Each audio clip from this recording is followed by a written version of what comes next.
नमस्कार, मेरा नाम आलोक है। आप लाइव स्ट्रीज देख रहे हैं। लोकसभा चुनाव, सबकी निगाहें लोकसभा चुनाव पर हैं और अब जिनकी निगाहें लोकसभा चुनाव की ओर नहीं भी हैं उनकी भी जा रही हैं, क्योंकि अभी से ही तैयारियां शुरू कर दी हैं, चाहे वो महागठबंधन का खेमा हो या एनडीए का खेमा हो।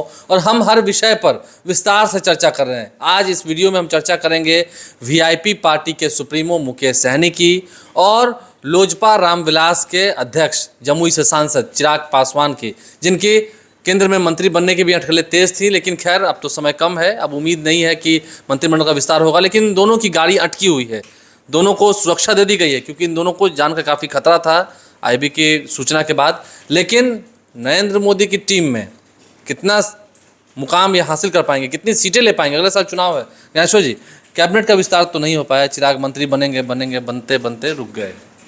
देखिए आलोक, आपने आज चर्चा की है चिराग पासवान और मुकेश सहनी की। ये भी कहा कि मंत्री बनते बनते रुक गए। देखिए, मेरी जानकारी ये है कि दोनों का रुझान तो एनडीए की ओर है, मतलब बीजेपी की ओर है।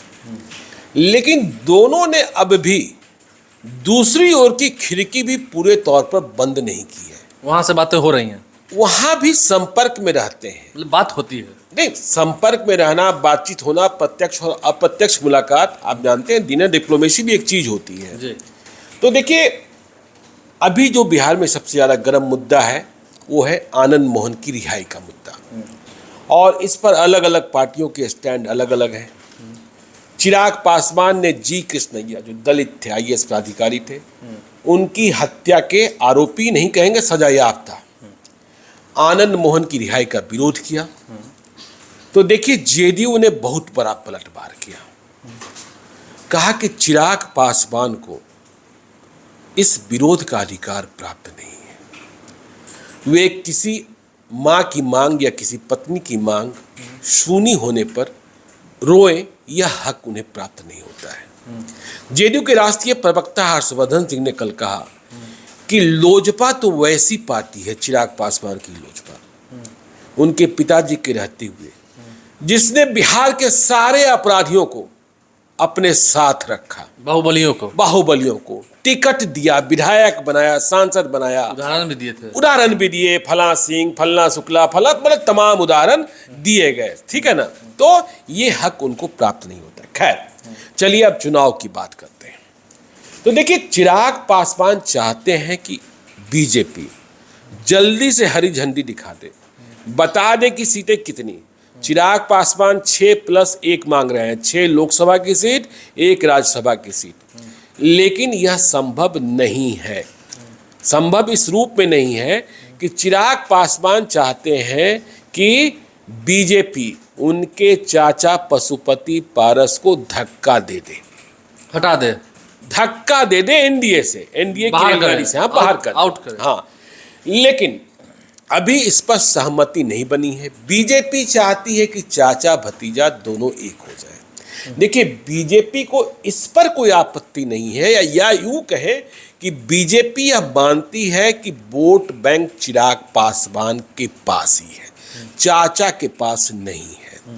लेकिन चाचा ने तब साथ दिया जब चिराग पासवान विमुख हो गए थे। ठीक है, नीतीश कुमार तो आरोप लगाते हैं कि 2020 के चुनाव में उन्हें हराने के लिए, मतलब जेडीयू को परास्त कराने के लिए, बीजेपी ही चिराग पासवान से बैटिंग करा रही थी। तो चाचा को एनडीए से बाहर कराना चाहते हैं चिराग पासवान, लेकिन काम नहीं बन पा रहा है। और इसी कारण मंत्रिमंडल विस्तार, देखिए, मंत्रिमंडल विस्तार नहीं हुआ केंद्र में, मोदी की सरकार, अब होगा भी नहीं। अब उम्मीद कम लगती है, उम्मीद कम लगती है। देखिए, केवल बिहार ही मुद्दा नहीं था, केवल चिराग पासवान ही मुद्दा नहीं थे। जो महाराष्ट्र में नई शिवसेना, मतलब एकनाथ शिंदे, और ये जो कुछ हुआ, वहाँ के लोगों का समायोजन भी था, और भी कई जगहों का समायोजन था। लेकिन अब तो देखिए, कई प्रदेशों में चुनाव हो रहे हैं, तो संभावनाएं कम हो गई हैं। पशुपति पारस चाहते हैं कि नहीं, पशुपति पारस कह रहे हैं मेरे सामने चिराग पासवान का नाम मत लीजिए, ठीक है ना? लेकिन उनकी भी ललक है, कोशिश है, अंतिम ख्वाहिश है कि 2024 में लोकसभा नहीं तो राज्यसभा पहुंच जाए, संसद का मुंह देख लें। हाँ, तो देखिए, हाँ, तो वे चाहते, उन्हें भी पता है कि 6 में 5 सांसद तो उनके पास है, लेकिन 5 की 5 सीटें नहीं मिलनी है। और यह भी वे जानते हैं कि उनके कुछ सांसद महागठबंधन की ओर भी कूच कर सकते हैं, लेकिन वे 2+1 चाहते हैं, कम से कम 2 लोकसभा 1 राज्यसभा, क्योंकि उन्हें सूरजभान सिंह का समायोजन भी करना है और खुद के लिए देखिए चिराग पासवान की शर्त है कि हाजीपुर छोड़ दें। हाजीपुर शायद चिराग पासवान स्वयं जाना चाहते हैं। तो यदि कोई बात बनती है, जैसा भाजपा चाहती है कि चाचा भतीजा एक हो जाए, अभी अमित शाह के लेवल पर पंचायत नहीं हुई है, तो पशुपति पारस चाहते हैं कि मुझे राज्यसभा भेज दिया जाए। यदि हाजीपुर छोड़ना है, अब यह बात मंजूर होगी कि नहीं होगी, तो ये जो ऊहापोह की स्थिति है, इसलिए दूसरी खिड़की भी चिराग पासवान समय समय पर खोलते रहते हैं। अब देखिए बात मुकेश सहनी की कर लेते हैं। मुकेश सहनी की बड़ी उम्मीद है, बड़ी हसरत है। उनसे कम भी हम नहीं हैं। हाँ, वे कहते हैं, एक मेरी मुलाकात हुई तो उन्होंने कहा था कि उनसे कम भी हम नहीं हैं। मुकेश सहनी एनडीए की नंबर 2 पार्टी बनना चाहते हैं और नंबर 2 न बने तो नंबर 2 से कम नहीं बनना चाहते हैं। यह उनकी पहली शर्त है और यह शर्त कैसे पूरी होगी, संभव होगा कि नहीं होगा, अभी से अनुमान लगाना बड़ा मुश्किल है। देखिए मुकेश सहनी को बीजेपी अपने साथ लाना चाहती है, क्योंकि बीजेपी की राय है कि मुकेश सहनी बिहार में सहनी के नेता हो चुके हैं। कैसे? बोछा में पराजित करा दिया, ठीक है। कैसे गोपालगंज में सहनी जाति के लोगों ने बीजेपी को वोट नहीं दिया, कुढ़नी में भी देखा आपने। कुढ़नी में भी देखा आपने। तो मुकेश सहनी स्थापित नेता तो हो चुके हैं।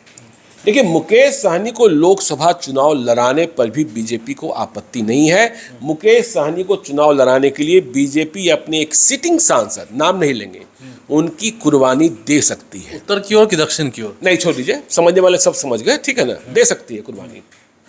लेकिन बाकी और सीटें, मुकेश सहनी का वोट बैंक किसी से कम, गठबंधन दल में जो एनडीए में शामिल हो रहे हैं उनसे कम नहीं माना जाएगा, क्योंकि वे तो देखिए अब जब जातिगत जनगणना के परिणाम आएंगे जो लोकसभा चुनाव के पहले आने की संभावना दिखाई पड़ रही है, उसमें निषाद जो कई उपजातियां हैं वो काफी संख्या में, और वहाँ तो कह रहे हैं कि हम उनसे कम नहीं है। हाँ, वो कह रहे हैं कि हम उनसे कम नहीं हैं, और आजकल तो बार बार कह रहे हैं कि राजा का बेटा राजा होगा।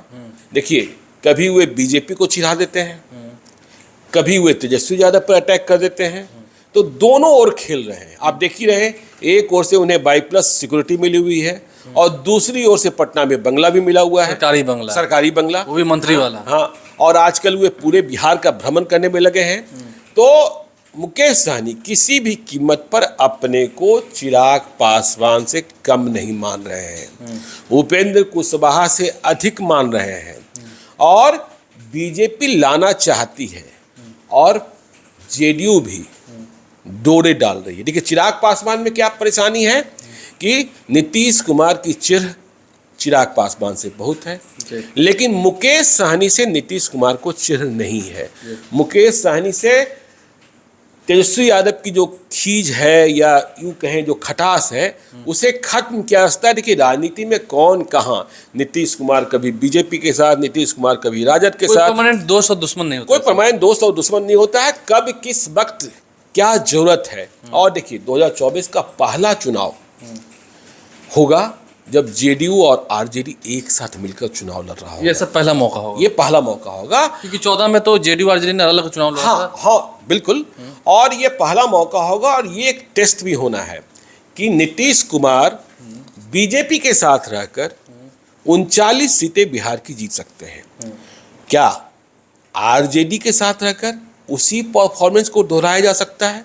क्योंकि 2019 में आरजेडी नील बट्टा सन्नाटा थी, 0 पर आउट हो गई थी।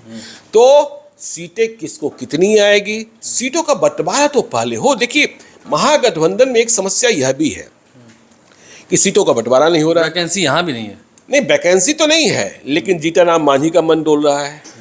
कांग्रेस के लिए बहुत कुछ बचा नहीं है। देखिए कांग्रेस के लिए किशनगंज, कटिहार की बात भी हो रही है, क्योंकि कटिहार में तारिक अनवर अच्छी फाइट देते हैं, इसमें कोई शक नहीं है। सुपौल या मधेपुरा में से कोई एक, सुपौल, मधेपुरा, पटना साहिब तो ठीक है, वो तो है ही, जो मांगेंगे मिल जाएगा, उसमें कोई दिक्कत है नहीं। बाकी अखिलेश सिंह पर डिपेंड करेगा कि वे राज्यसभा की ओर जाना चाहेंगे लोकसभा चुनाव के पहले, या मोतिहारी में चुनाव लड़ना चाहेंगे। आपको हमने बताया ही था कि सासाराम में मीरा कुमार खुद चुनाव लड़ना नहीं चाहती हैं, लेकिन जिस तरीके से वो विरासत को आगे बढ़ाना चाहती हैं उसमें जाति का लोचा आ रहा है, जो सरकारी कानून है। तो ये सारी परिस्थितियां हैं आलोक। परिस्थितियां हैं और परिस्थितियां उत्पन्न हो रही हैं, कई सारी अभी परिस्थितियां उत्पन्न होंगी, कई सारे माहौल बनेंगे, बिगड़ेंगे। और मुकेश सहनी खुद को नंबर 2 रखना चाहते हैं। चिराग पासवान की भी इच्छा उतनी ही है, पिछला बार जितना मिल गया था, पिछले बार जितना मिला था उससे कम तो बिल्कुल नहीं, लेकिन आउट भी करना चाहते हैं चाचा को तमाम शर्तों पर। सबसे बड़ी बात यह है, जब पंचायत होगी, अमित शाह की पंचायत बैठेगी, तो क्या निर्णय होगा, वो निर्णय मानेंगे कि नहीं, क्योंकि पहले वाले नेता दोनों नहीं है, दोनों हटी हैं।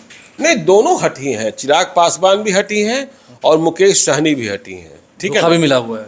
नहीं, धोखा दोनों से देखिए, मिला है? दोनों से मिला है। मौर्य होटल का भी सीन याद कीजिए, और फिर विधानसभा का याद कीजिए। हाँ, विधानसभा का याद कीजिए। हाँ, तो ये देखिए, दोनों ओर से दोनों लोग खंजर खाए हुए हैं। अब कौन सा खंजर कम घाव वाला था और कौन सा खंजर अधिक घाव वाला था, मुकेश सहनी तय करेंगे। ये वक्त मुकेश सहनी और चिराग पासवान दोनों तय करेंगे। चिराग पासवान का मन तो देखिए बीजेपी की ओर भी है, मुकेश सहनी का मन भी है। मुकेश सहनी का मन भी है। देखते हैं कौन क्या फैसला लेते हैं। अंतोगत्वा जो परिस्थितियां उत्पन्न होती है उसके बाद किसके पास कौन सा विकल्प सिर्फ बच जाता है, ये भी देखना होगा। हमारे चैनल को सब्सक्राइब कर लें, साथ साथ फेसबुक पेज भी लाइक करें, इसके अलावा ट्विटर हैंडल पर लाइव स्ट्रीम को फॉलो करें। धन्यवाद।